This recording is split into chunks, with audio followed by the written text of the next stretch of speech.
Welcome to two tails. एक छोटे से गांव के किनारे एक घना रहस्यमयी जंगल था। लोग कहते थे कि वहां रात होते ही पेड़ों के बीच चमकती आंखें, अजीब सी परछायां और फुसफुसाहटें दिखाई देती हैं।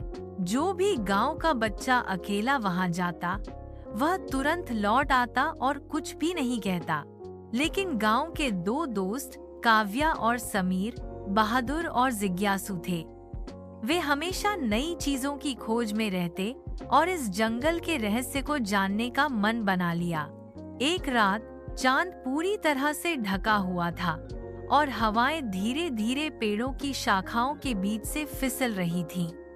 काव्या और समीर ने लालटेन हाथ में ली और जंगल की ओर बढ़ गए।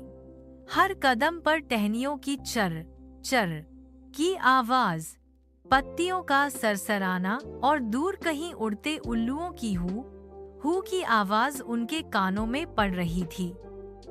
ठंडी हवा जैसे उनके गालों को छूमती और फुसफुसाहट करती थी। मत आओ, मत आओ। अचानक घने अंधेरे में पेड़ों के बीच काले साए हिलते हुए नजर आए। वे लगभग आकारहीन थे, सिर्फ हल्की सी झिलमिलाहट और चमकती आंखों के साथ। काव्या का दिल तेजी से धड़कने लगा, लेकिन उसने गहरी सांस ली और कहा, हिम्मत रखो समीर, हमें सच जानना है। जैसे ही वे आगे बढ़े, जंगल की मिट्टी पर बिखरी पत्तियों ने उनकी टहनों के साथ मिलकर सुरूर भरी आवाज दी। थोड़ी देर बाद उन्होंने देखा कि एक पुराना कुआं उनके सामने खड़ा है। पत्थर और लताएं इसे आंशिक रूप से ढक रही थीं। कुएं से अजीब थक थक थक की आवाज आती, जैसे कोई भीतर से बाहर निकलना चाहता हो। समीर झुका और झांका। वहां सिर्फ अंधेरा और पानी था, लेकिन अचानक पानी में से नीली रोशनी निकली, जो धीरे धीरे ऊपर उठती और आसमान तक फैल गई।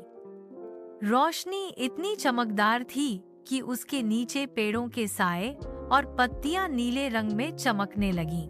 दोनों दोस्त चौंक गए।